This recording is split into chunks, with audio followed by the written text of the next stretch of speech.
Right, మరొక అంశం sir.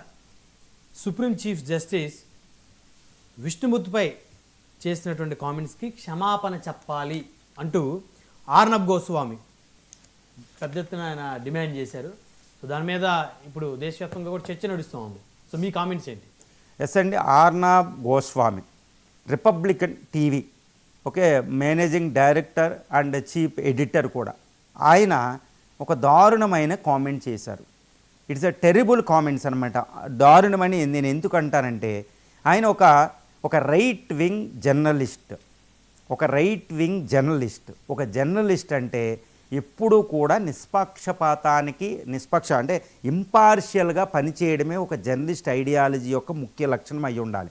ఎందుకంటే జర్నలిస్ట్ అంటేనే దాని అర్థం ఏంటంటే ప్రజలకి విషయాన్ని అద్భుతంగా తెలియచేయడం వరకే. ఏదైనా కామెంట్ చేయవలసి వస్తే, ఏదైనా వ్యాఖ్యానం చేయవలసి వస్తే, అంటే ప్రజలకి, భారతదేశంలో లాంటి ప్రజలకి, ఒక ప్రజాస్వామ్య దేశంలో, ఒక అద్భుతమైన సెక్యులర్ దేశంలో ఒక మెసేజ్ ఇవ్వాలంటే ఏది ఆధారం చేసుకుని ఇవ్వాలంటే భారత రాజ్యాంగాన్ని ఆధారం చేసుకుని ఇవ్వాలి, భారతదేశ సజీవ సంస్కృతిని ఆధారం చేసుకుని ఇవ్వాలి. కానీ ఇప్పుడు ఆర్నబ్ గోస్వామి గారు ఎవరిని క్వశ్చన్ చేస్తున్నారు?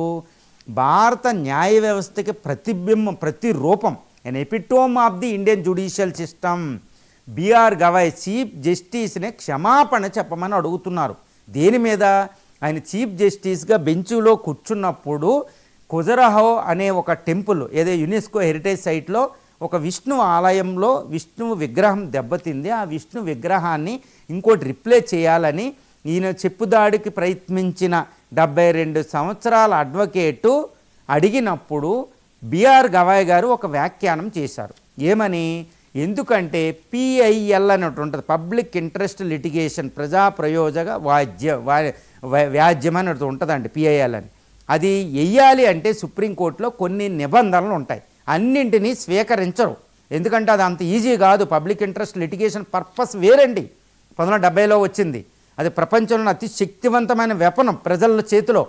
అంతటి వెపన్నే అక్కడ దేని మీద అన్నిటికీ వేయడానికి ఉండకూడదు. స్వార్థ ప్రయోజనాలు, వ్యక్తిగత ప్రయోజనాలు ఇలాంటివి ఉండకూడదు అనమాట. పిఐఎల్ వేయాలంటే దానికి కొన్ని నిబంధనలు ఉన్నాయి. కాబట్టి అలాంటి నిబంధనల ప్రకారం ఈయన వేసిన పిఐఎల్ అనేది స్వీకరించడానికి లేదు. కాబట్టి అక్కడ ఏమన్నారు అంటే, నీ దేవుడు నువ్వు గొప్ప విష్ణు భక్తుడు కాబట్టి, నేను ఉన్నది బిఆర్ గవాయ్ గారి వ్యాఖ్యానమే చెప్తున్నాను నేను, నువ్వు గొప్ప దేశభక్తుడు, విష్ణు భక్తుడు కాబట్టి ఆ విష్ణువునే ప్రేయర్ చేసుకో, అక్కడ విగ్రహం కావాలని సుప్రీంకోర్టు ఇన్వాల్వ్ అవ్వడానికి లేదు. పిఐఎల్ నిబంధనల ప్రకారం పిఐఎల్ స్వీకరణకి ఇది కుదరదు అని దాన్ని తిరస్కరించడం జరిగింది. గుర్తుపెట్టుకోవాలండి. ఎందుకంటే అక్కడ జుడిషియరీ అనేది ఒకటి గుర్తుపెట్టుకోవాలి. ఎన్నో కామెంట్లు చేస్తారు. ఒక్కోసారి గవర్నమెంట్ని చీఫ్ మినిస్టర్లు, ప్రైమ్ మినిస్టర్లు అడుగుతారు, రాజ్యాంగ భద్రత లేనప్పుడు రిజైన్ చేయక ఇక్కడ ఎందుకు నీకు ఈ పోస్టులు అని కామెంట్ చేస్తారు. ఎవరైనా ఒక భార్య వెళ్ళి భర్త నుంచి ఎక్కువ భరణం కావాలనుకుంటే, ఏందమ్మా నువ్వు బతకలేకపోతున్నావమ్మా, ఇంతంత డబ్బులు ఏందమ్మా, 1 కోటి రూపాయలు 10 కోట్లు అడుగుతావా అని తిడతారు. ఒక భార్యకి విడాకులు ఇస్తుంటే, పిల్లలు ఉన్నప్పుడు భార్యకి విడాకులు ఇవ్వడం ఏంటి, నీ కామమేనా? మ్యారేజ్లకి వివాహం అనేది ఒక అద్భుతమైన బంధం. భారత కుటుంబ వ్యవస్థను చూడని కామెంట్లు చేసి జడ్జిలు తిడుతూ ఉంటారండి. ప్రతి కామెంటు, జడ్జిలు అంటే న్యాయానికి ప్రతిరూపం అనమాట. ఎన్నో అంటారు, న్యాయాన్ని బయటకు తీసుకురావడానికి ఎన్నో మాట్లాడుతూ ఉంటారు అడ్వకేట్లు. అవన్నీ మనం లిటరరీ మీనింగ్గా తీసుకోకూడదు. నేను ఆయన బిఆర్ గవాయ్ గారు ఏమన్నారు దాన్ని మాట్లాడతలే, అన్నిటినీ లిటరరీ మీనింగ్గా తీసుకోకూడదు. ఈరోజు విష్ణుమూర్తి అనే పేరు రావడం వల్ల, ప్రధానమైన దేవుడు రావడం వల్ల, రాముడు ఇలాంటి పేర్లు రావడం వల్ల బిఆర్ గవాయ్ గారిని మనం తప్పు పట్టకూడదు. ఎందుకంటే ఆయన ఒక బుద్ధిస్టు, గుర్తుపెట్టుకోవాలి. Is not a Buddhist. అంటే అంబేద్కర్ అంటే ఒకటి గుర్తుపెట్టుకోవాలి, భారత రాజ్యాంగాన్ని రచించిన మహాత్మా బిఆర్ అంబేద్కర్ ఒక మాట అంటారు 1935లో. ఒక మాటను మనం గుర్తుపెట్టుకోవాలి. అదేమంటారంటే, unfortunately I born in Hinduism but I would not die as a Hindu అంటారు. గుర్తుపెట్టుకోవాలి. ఎందుకంటే క్యాస్టిజం కోసం మాట్లాడుతూ. కాబట్టి 21 సంవత్సరాల పాటు ఆయన స్టడీ చేసి హిందుత్వంలో ఉన్న క్యాస్టిజం పోగొట్టాలి కాబట్టి బుద్ధిజంలోకి ఆయన వెళ్ళాడు. బుద్ధిజం అనేది ఇండియాలోనే పుట్టింది. It is a branch of the Hinduism. మళ్ళా హిందూయిజంలోనే కలిసిపోయింది, అది బుద్ధిజం. కాబట్టి రిజర్వేషన్ బుద్ధిస్టులను కూడా హిందువులుగానే పరిగణిస్తారు. రిజర్వేషన్లు ఉండవు, మనం గుర్తుపెట్టుకోవాలి. అది నాగపూర్లోంచి పుట్టిన వ్యక్తి. నాగపూర్ అనేది రెండవ బుద్ధుడు పుట్టిన అంబేద్కర్ చైత్య భూమి లాంటిది ఏరియా, గుర్తుపెట్టుకోవాలి. ఆ ప్రాంతంలో పుట్టిన ఈ గవాయి గారు ఏ తీర్పులు మనం రాజ్యాంగ వ్యవస్థలో ఎక్కడికో వెళ్ళి న్యాయ వ్యవస్థకు ప్రతిరూపంగా ఉన్న వ్యక్తి మీద ఆర్నాబ్ గోస్వామి లాంటి వ్యక్తి చెయ్యకూడదు, కామెంట్లు చెయ్యకూడదు. People will decide, the constitution law will decide అండి. చాలా జాగ్రత్తగా ఉండాలి. కామెంట్ చేయవలసి వస్తే ఇది రాజ్యాంగం, భారత కాన్స్టిట్యూషన్ ఆఫ్ ఇండియా సజీవ పత్రం, అది దాని రక్షణ బాధ్యత సుప్రీంకోర్ట్ ఆఫ్ ఇండియా. అది ఆర్టికల్ 32, ఆర్టికల్ 226 ప్రకారం డాక్టర్ బిఆర్ అంబేద్కర్ చెప్తారు ఇది గుండెకాయ లాంటిదని.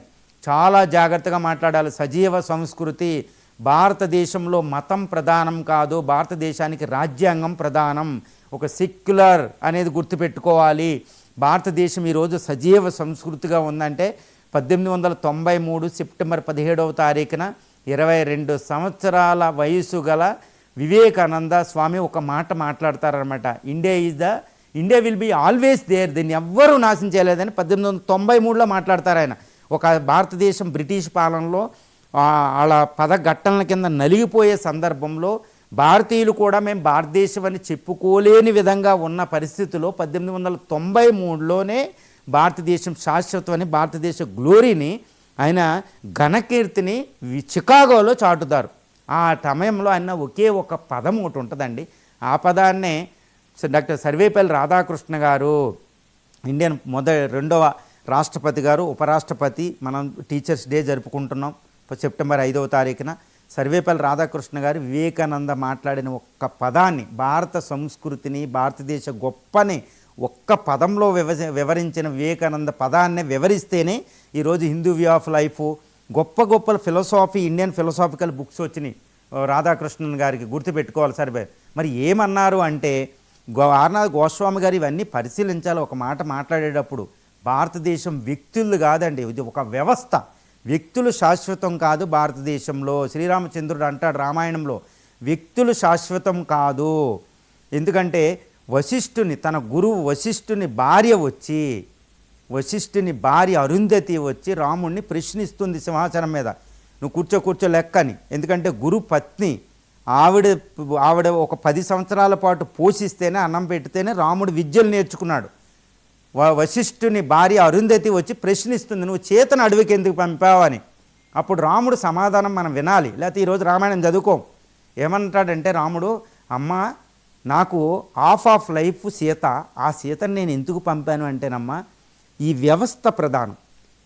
ఈ వ్యవస్థలో సీత చాలా పతివ్రత నాకు తెలుసు. సీతను నేను ఏ రోజైతే పతివ్రత కాదని ఒక అనుమానంతో అనుకుంటానో that would be my final day, ఆ రోజే నాకు చివరి రోజు.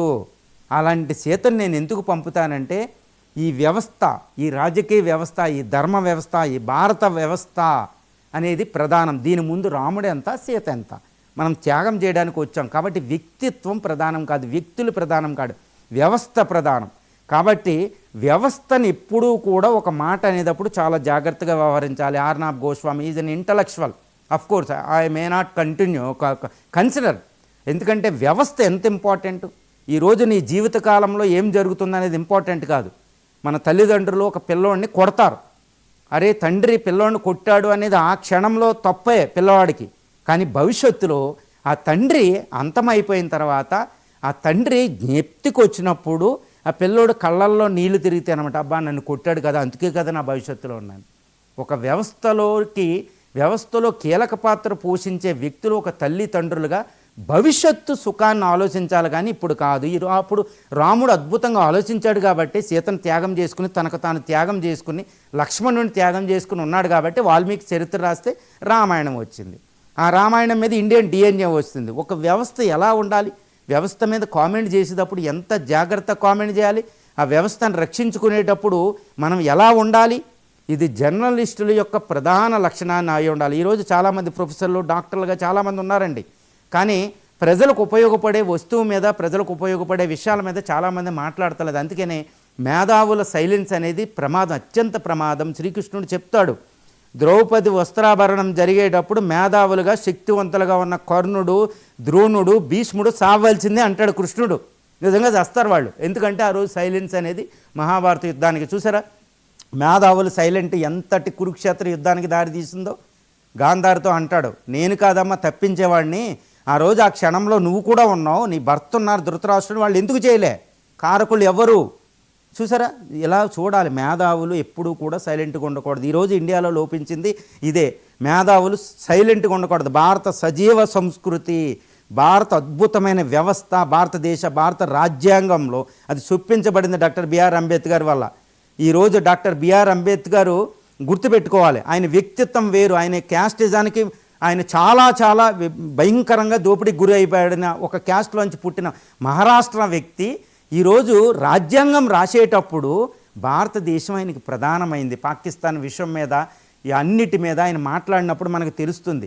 ఈరోజు చూసారు, ప్రపంచంలో అత్యంత శక్తివంతమైన మానవ చరిత్రలోనే అత్యంతమైన శక్తివంతమైన, అంటే గత 2000 సంవత్సరాల్లో శక్తివంతమైన ఒక వ్యక్తిలో doctor B R Ambedkar Cambridge university సర్వేలో బయటకు వచ్చింది, గుర్తుపెట్టుకోవాలి.